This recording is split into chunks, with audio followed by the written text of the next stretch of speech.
Hello and welcome back to Building Wealth on the Go, podcast by KLT Wealth Management. Today is March 19th, 2024, and we're back with Season 5, Episode 3 of your podcast. I'm your host, Brad Wilson, joined by my colleagues Courtney Beach and Joe Filiameni. Today, we are diving into the world of debt management. In a world of high interest rates right now and have been for a while, sort of a changing times, stuff we're not used to on that interest rate landscape in over 20 years. I think it's a really important topic. We see consumer debt loads rising across Canada being one of the most indebted countries in the world as well. So I think it's a really important topic to kind of dive deeper into the different elements of various types of debts out there. What are some strategies that you can implement to help consolidate, manage your debt, focus on paying down your debts and becoming eventually debt-free, as that is sort of the common end goal here. So I think it's important we kind of kick off the podcast with diving into a little bit about each of the different types of debts. I know they can somewhat be self-explanatory, but I think it's important to sort of explain in detail a little bit more. So we'll go around to kind of explain some of the 5, I would say, key and main forms of debt that you can take on. So the first one being credit cards. So Joe, do you want to dive a little bit into credit cards? What is out there sort of in that credit card space and what that type of debt load is like? Yeah, my favorite topic, credit card debt. Yeah. I think, as we start off on our careers, we're encouraged to build up our credit report. And one of the easiest way to do that is to apply for a credit card. I know when I was back in college, we were encouraged by the teachers to apply for credit cards. My first credit card was a Sears credit card. And it just helps to build a bit of a credit profile that was going to help you at some point in time borrow their money. So the credit card debt, can be very, very difficult in trying for a number of people, because often what they're doing is they're living on the credit card. So the key thing with a credit card is that you want to make sure to pay off the balance when the balance comes due. So you're really using it for short-term credit. You should be only using it for short-term credit. And if you end up having a balance, that's where they get you. That's how the credit card companies make a lot of money, is then they're charging you 19%, 29% sort of interest, whatever it might be. There are different types of credit cards that are out there. I think that's important to sort of note. There are some credit cards that have lower interest. You typically would have to pay a fee for those. And that might be worth it if you do tend to kind of carry a debt on your credit card. I would say it would be your goal is to kind of not have debt on the credit card and use some sort of other mechanism if you do have debt. And the key thing is to understand where that debt came from, what created that debt on that credit card. Again, if you go to the store and you're looking to buy something, brand new TV or whatnot, you want to put it on your credit card, do you really need that TV? As long as you've got the money to pay it in 30 days when it's due, all right. But if you don't have the money, then you are financing it at a very, very high rate. Yeah. And I think it's important to note sort of that credit card debt is arguably the worst debt out there when you can carry it. Credit cards can work well if you're good at budgeting and paying those off, like you mentioned, Joe.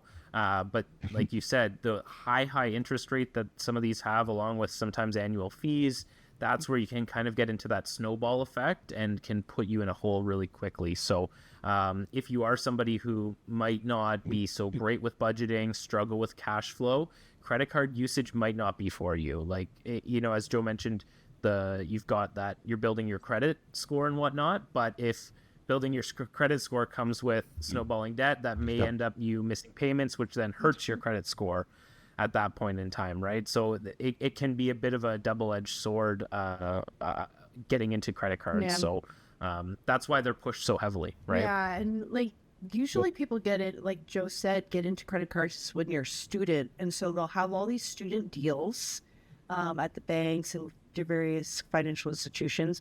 I think what you have to look for with a credit card not only is the rate but you also need to look at what is underlying what program the credit card has, because there are lots of points programs or cashback programs.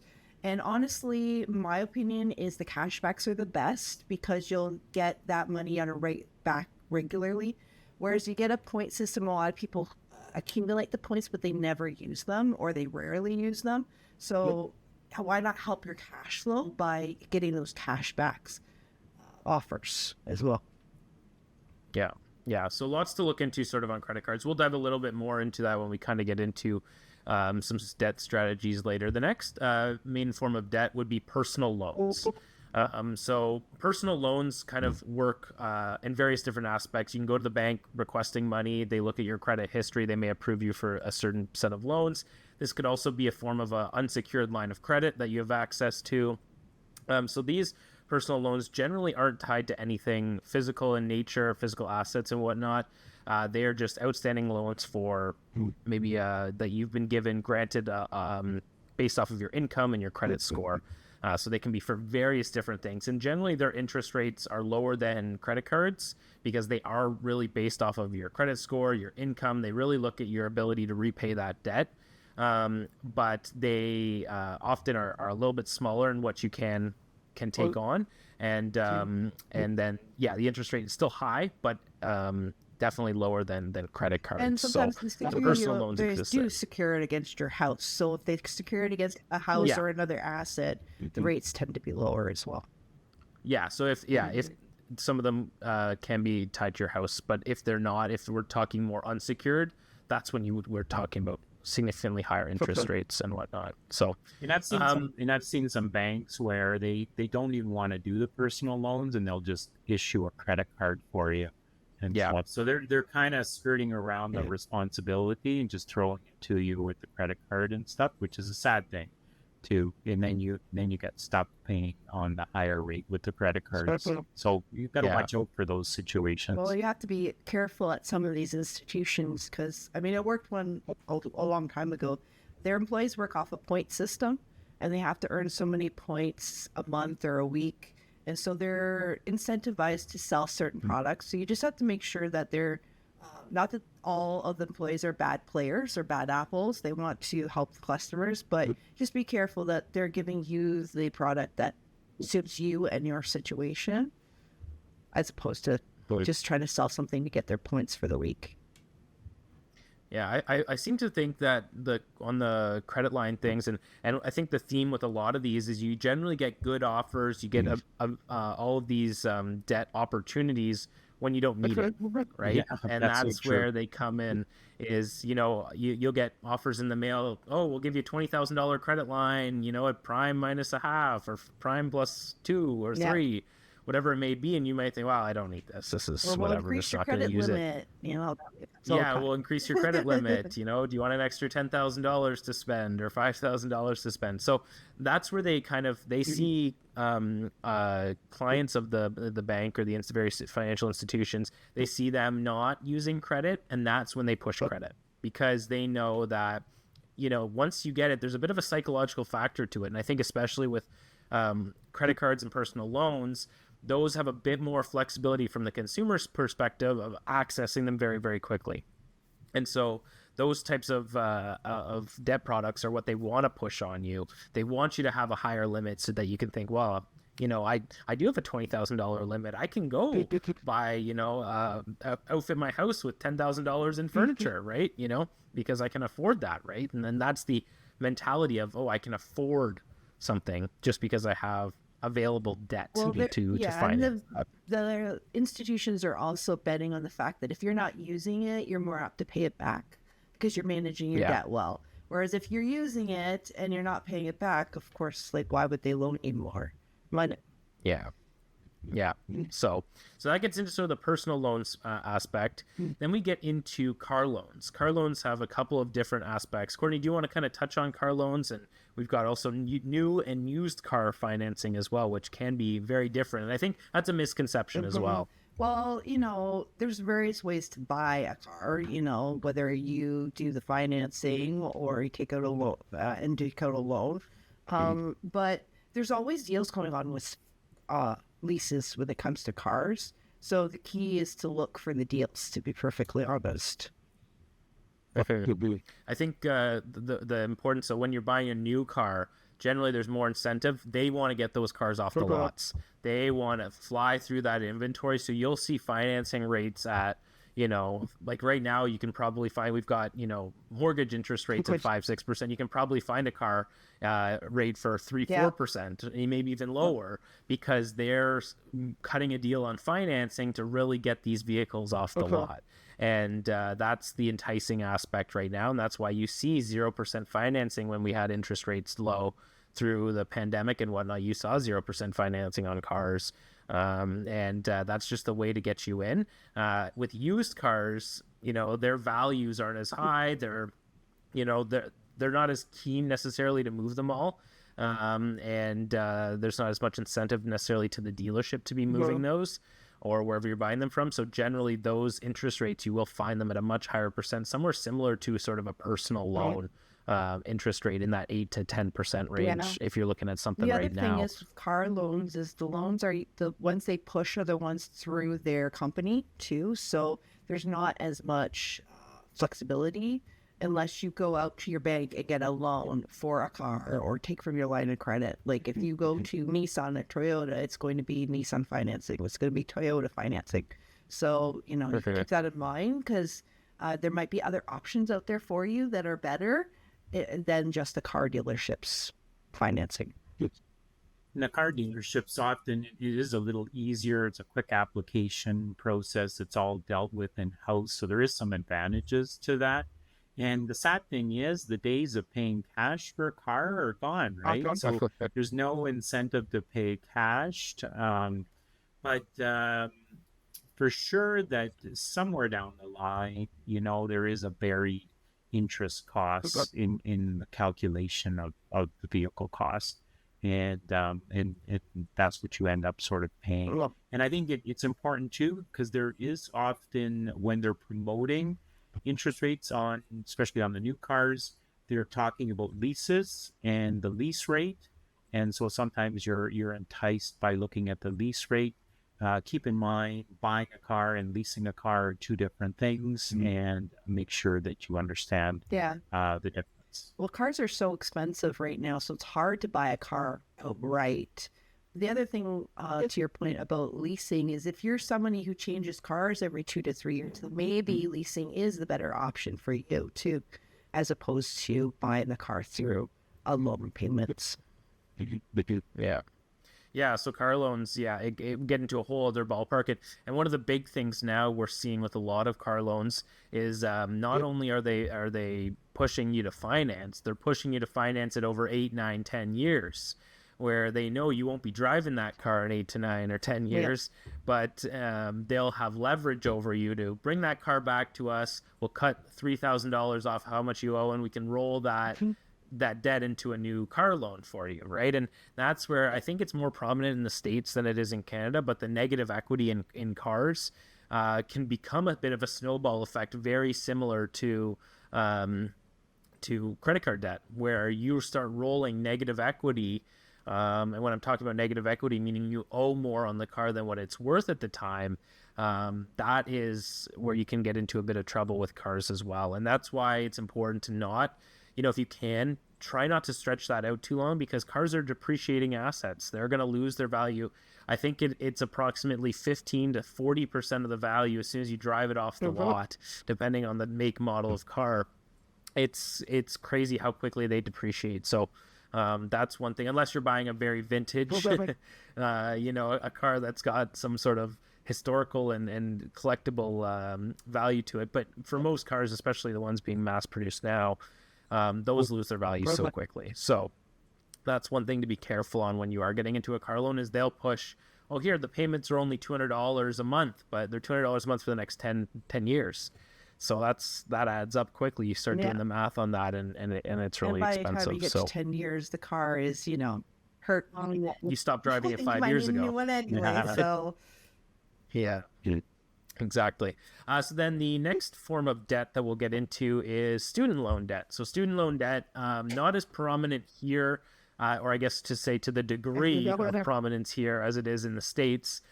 We're not seeing very many six-figure loans, at least right now here in Canada, but we do have a lot of more subsidized education, secondary education, post-secondary education, and government incentive programs. I know there's OSAP and whatnot here that offer grants, and they do also offer loans. And so I think it's important to note there are some advantages and disadvantages to sort of student loans. One of the big advantages being that generally while you're in school, if you get it through one of the government programs, you're not paying any interest. So you can continue to accumulate while you're still in school. And I think they give you a bit of a grace period once you graduate as well, where you don't have to pay interest until I think it's 6 months or a year after you graduate. That's when the interest kicks in. And I know they did do a bit of a forgiveness program through COVID as well, where they were charging any interest. That has come back. So if you were thinking that is still going on, no, there is interest now being charged on the student loans.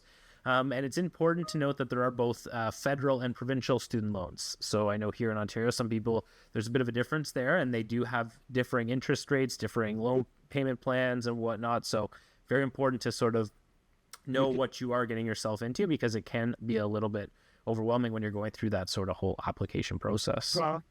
Yeah, keep in mind with the student loan interest, is most of it is tax deductible, depending upon the structure that you've got set up. So check with your tax preparer on that. So in terms of tax planning, it's what we call good debt and good interest. So you can deduct the interest portion from your income tax return when you start working. So it kind of makes sense to focus on your other debts when you're making payments, and then pay whatever you can on that, or the minimum, in order to keep it within sort of the regulation or your compliance. So keep that in mind on the student debt. And there are secondary student lines of credits and things like that often the bank will offer. Again, it just lends to the idea of helping you out at that stage of your life to build a credit report, so that at some point in time, if you did need more money, you would have some sort of credit rating, which would be important in order to borrow money. Yeah, the other thing to know about student loans is that they tend to be a little more forgiving if you do come across some financial hardship on working on some sort of deal on repayment. Whereas if you're taking a private loan and you're dealing with credit card debt, they're not so forgiving. They're going to, I'm not saying that they won't want you to pay. You definitely have to pay your student loan. But if you're going through a hard time, you can call them up and see what you can do for some forgiveness or some leeway in your payments too. And I think it's important to note when we talk about, you talk about the tax deduction, Joe, and everything, that is with a traditional student loan through one of the government organizations. They won't let you write off any student line of credit interest or anything like that, because those are revolving accounts, and we'll get into revolving accounts, or the accounts where money can come in and out of, like a credit card, like a line of credit. And so those ones are not recognized in that way. And then also when you talk about forgiveness, Courtney, those banks, they don't have as much care in terms of forgiveness as the government might do. So those are important things to sort of note when you're looking at it. And when we mention the word student loans, it can come in various aspects, but we're more talking on the traditional side through government bodies. So the final main type of debt that we want to get into is mortgage debt. I think Canada sits at the highest, sort of mortgage debt per household here in the world. We have obviously what we've had as a crazy housing boom. We keep talking about it almost every podcast. And now with mortgage rates coming up, mortgage rates up really high. A lot of people coming up for renewal. It's a very big topic to discuss. So mortgage debt arguably is one of the best debts to have, because it is often, it is secured to your property, and generally they don't loan you the full value of the property as well. So you are working with what we would consider an appreciating asset over the long term. And so you are often building equity while you have debt secured to that. So mortgage debt considered to be one of the best debts that you can get out there.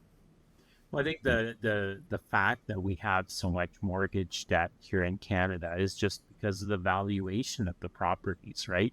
Like it's just and we've talked about it in other podcasts where the valuation has gone like skyrocketing. And so that we have no other choice if we want to have a principal residence, a house to live in, is we have to take on that debt. And that's why we have a lot of sort of mortgage debt. So some key things to kind of remember when you are getting your first mortgage is maybe you want to shop it around a little bit. There's the opportunity to use a mortgage broker who will shop it around for you, meaning they'll go to the various financial institutions, try to get you the best rate. It's not always about the rate. It's often is about the repayment ability, the options that are available. So make sure that you kind of well educate yourself before you make the final signing here. I know we get sort of excited about buying like a property, and so we get very excited about it. So someone puts something in front of us and saying, okay, yeah, they're going to lend me this money, and they just sign, really not understanding what they're signing for. And they could run into issues because obviously the bank is committed to doing a mortgage for you, and you break that mortgage before the term, there are penalties that would be applicable. Yeah. And so I think that kind of ties in. So we've kind of touched on all the different, or the main categories of debt. So I think it's important, Joe, you're kind of getting into it there. We talked a little bit about the debt management. So I think we can start with that on that mortgage note, sort of mortgages, mortgage renewals coming up, and also the different sort of financing options with mortgages. The big one being fixed and variable rates. You have really two options when it comes to mortgages. And I think it really depends on how you feel and how you are with cash flow. You can also look at where we are in the markets as well. And coming from somebody who had experience working at one of the banks as well, lenders know when rates are going to change in one direction or another. They know when rates are going to change. And generally what you see is the rate that they want you to be in will always be lower than the rate that they don't want you to be in.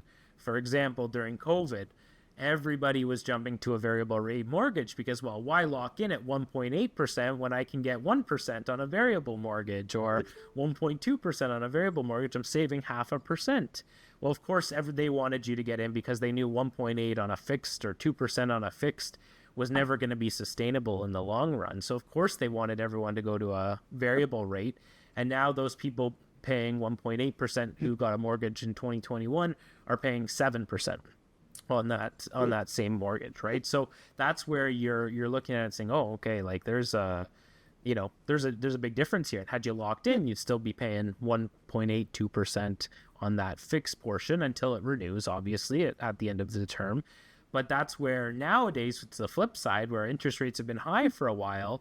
You're seeing fixed mortgage rates actually start trickling down a little bit because they want you to lock in now. Now is the time the banks want you to commit to a 5-6% interest rate because they know the likelihood of the 7% variable rate staying there for very long is not likely. So it's going to, over time, come back down, and they will probably be better off having you locked in at a fixed rate over the long term. It's really a bit of a crapshoot, to be honest with you. Like, and just it's more about the comfort level. Like, are you comfortable with a fixed rate, and you know what your payment is, you know what your interest rate is for the next 3 or 5 years? If you are, just do it. Otherwise, are you comfortable, basically gambling essentially with a variable rate that it might go up, it might go down. So it really comes down to comfort level. There's really no right or wrong answer. It's an individual thing. Yeah. Yeah. So the one thing when we talk about mortgage too is lots of people coming up for renewals in 2024, especially 2025. I think I saw a stat that 2024, 2025 had some of the biggest renewals. We're still going to be in a relatively high interest rate market, especially considering people who are renewing now bought in 2019, most likely, or maybe even 2020 or 2021 and took a 3 or 4 year amortization on a fixed rate. So people renewing now, if they've had low rates, even 2019 rates were like 3%, then it's important to note that you are going to likely see a tick up in your payments And it's something to consider now with your cash flow of what can you afford and what options are there out there. And Joe, you mentioned chat with a mortgage broker. There are different strategies if you are going to be tight with cash flow of maybe extending your amortization, changing your amortization. Look at one of the big things when mortgage renewals, look at consolidating of debts, right? We talk about how mortgage debt is one of the best forms of debt that you can have because it is secured to an appreciating asset over the long term. That, you know, if you have credit card debt that you're carrying on a monthly basis, if you have line of credit debt, if you've got loans, consolidating that into a mortgage is not a bad idea because you generally get a lower interest rate, and you can commit to set payments over a longer period of time as well. Yeah, and I think the key thing is planning, right? If you know that your mortgage is going to renew in 2025, start planning today. You know, watch your spending.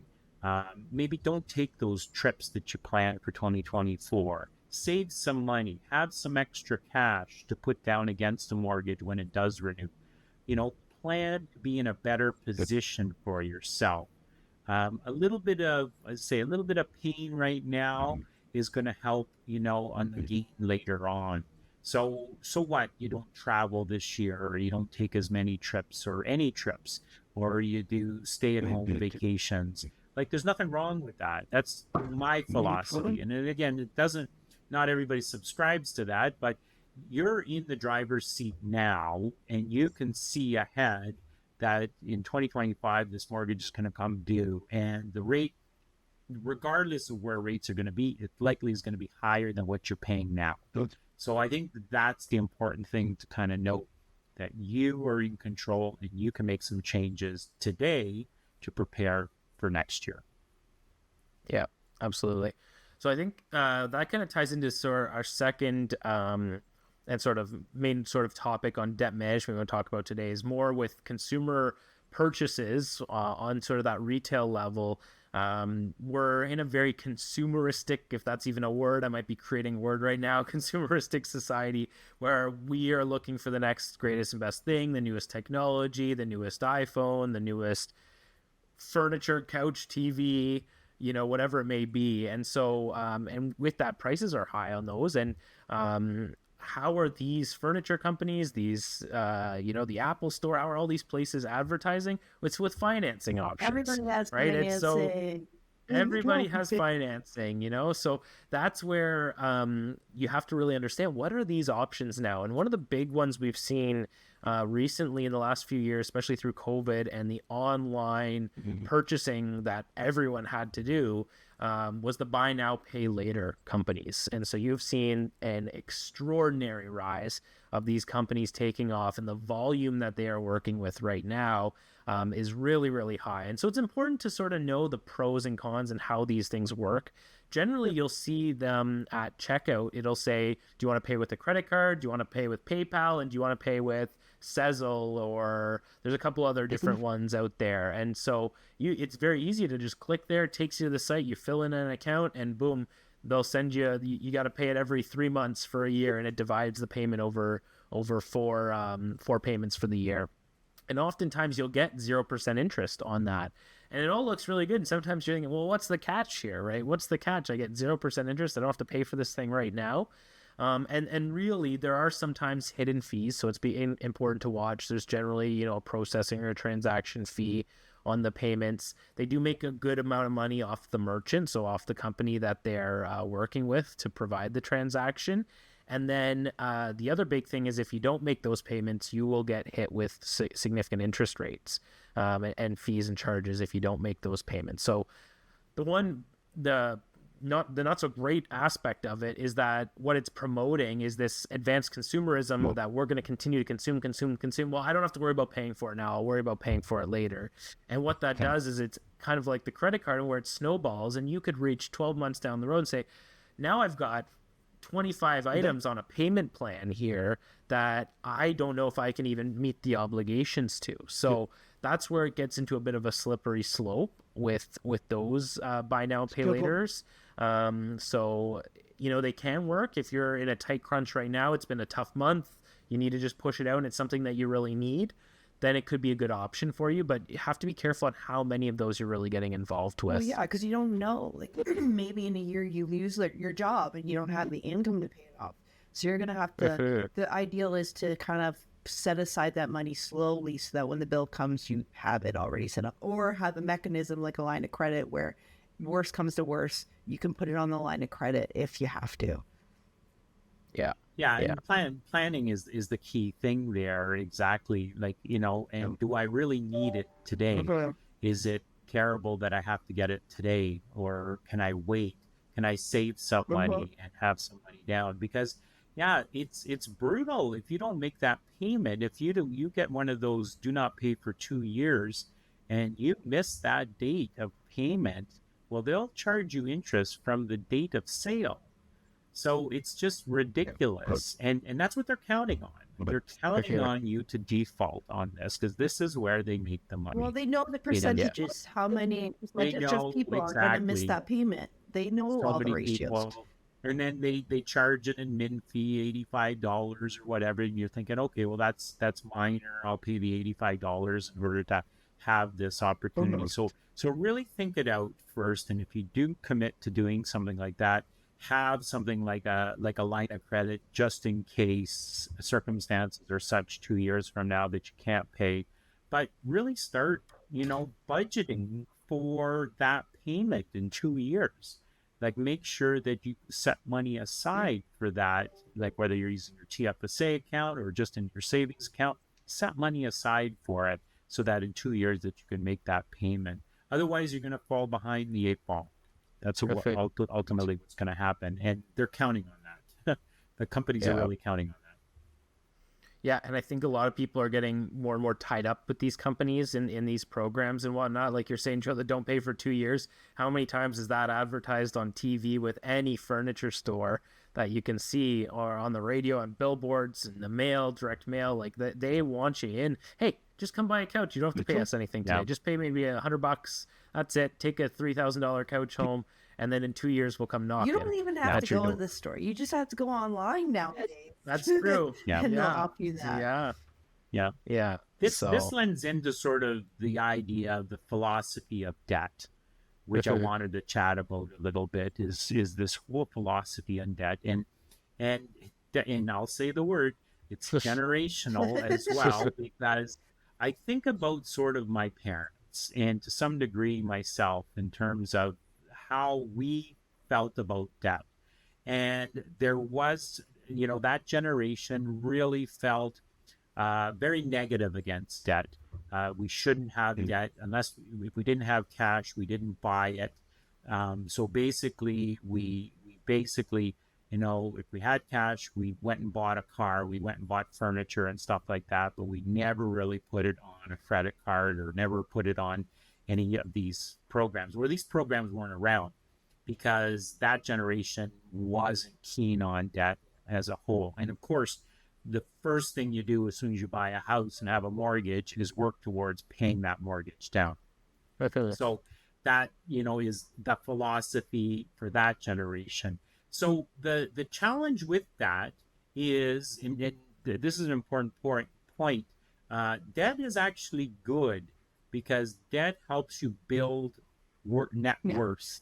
It allows you to expand because you don't always have the money, but it allows you to expand your net worth, your financial circumstances. So debt is good, but you got to be careful with the debt. And then we fast forward to the younger generation of now and stuff where it's almost immediate satisfaction. I need to have that big screen TV. I need to have that brand new couch. I need to have that car. And I don't have the money yet, but I have an income stream that can support those payments. So then I'll jump into debt very easily. And I think, it is complete opposite to the older generation and their philosophy on debt and stuff. So moving forward, it's good for the economy, obviously, because we're consuming more, but we are racking up the debt quite a bit, and we just have to plan for it. I agree with you to a certain point, Jeff. But I think the circumstances are incredibly different. So your parents' generations were with my grandparents, and they grew up in the Depression.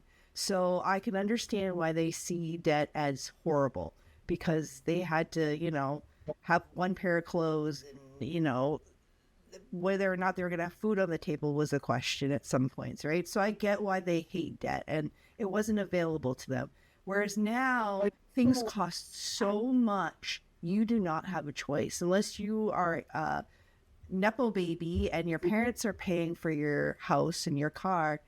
And you have to take on debt. Now, I do agree that there is some impulse buying with TVs and the latest cell phone and the greatest shoes and watches.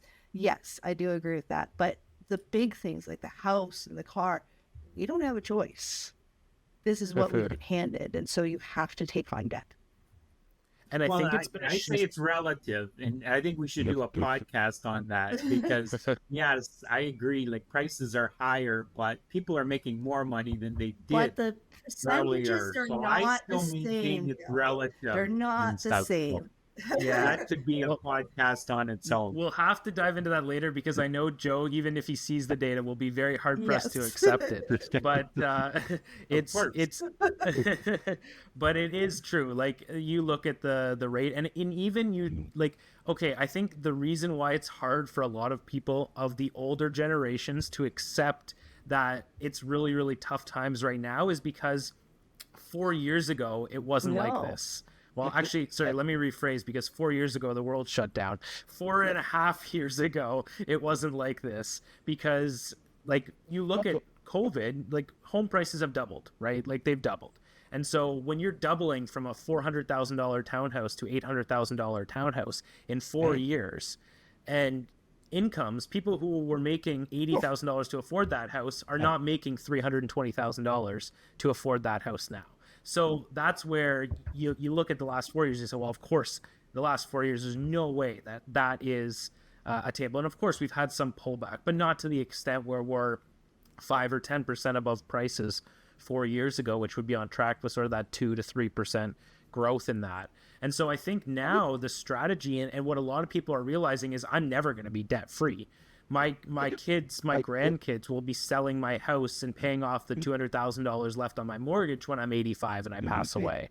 Or when I go into a retirement home and I have to sell my house, my $1.8 million house that still has $250,000 left on it, that's just going to be the reality of things down the road. And I think we're also heading into a transfer of wealth stage, where the baby boomers are entering into retirement. The older generation of baby boomers are dying off, and that generation of wealth transfer is coming through. And what I think we're seeing a little bit of is that's transitioning to the generation that are sort of in their 40s to 50s now. That wealth's coming down to them, and they're realizing, well, I've already paid off my mortgage because I bought my house in 1999 or 1998 for $200,000, and then they're realizing that needs to go down to the next generation to be able to afford homes and whatnot. I think because you've got 80-year-olds sitting on $1.5 million homes that they bought for $25,000 in 1970, that's where I think that wealth transfer coming through is really gonna cause a bit of a disruption, I think, in sort of the market, because I don't think it's going to cool anything off. I think it's just going to redisplace a lot of what's going on right now. We definitely have to talk about this topic. I think we could go another half hour This is a hot on topic this one. for sure. Yeah. No, that's good. And it's a good way to end it, because it'll give a lot of food for thought for people. We'll finish off, Joe, financial tip of the month here as we enter into April. Yeah, so tax season is upon us in full bloom, as it would be. So make sure you file your taxes. Pretty much everybody is due April 30th, unless you're in a business, then in which case I think you have till June 15th. But remember, if there was any money owing in that because of your business operations, then the money is due still April 30th. So keep that in mind. So try to get your filing in. You don't want to get hit with a late filing penalty, because it's really not worth it. Just get it filed. Watch for missing slips, I think, is important. I think I mentioned it before that the government does penalize you if you consistently miss any sort of slips. So, make sure that you've got everything a lot of your tax preparers that are out there, they actually go online and get the slips directly from CRA. Talk to your tax preparer, see if that's the case, because then that's sort of an extra check to make sure you haven't missed slips. And if you do miss a slip after you filed, something comes in late. I know I got a client calling me yesterday. They just filed and they just got another slip in the mail. You should refile. Then basically you should send in that slip. You do a Team 1 adjustment and refile the tax return so that you recognize, you acknowledge to the CRA that you missed that slip, and then they'll fix your tax returns. So just key thing, just get your taxes. It's surprising. It's never surprising me enough that the number of people that don't file the tax return on time, and for whatever reason, but it's well advertised. There's really no reason that you can't file the tax return and get it filed on time and avoid that penalty. So that would be the tip. Awesome. Well, thank you, Joe. And this has been a great podcast. We will be back in April with the next version of the podcast. And thank you, everyone, for listening, watching, wherever you are. Like, subscribe, leave a rating on whatever platform you're listening on. We'll see you next month.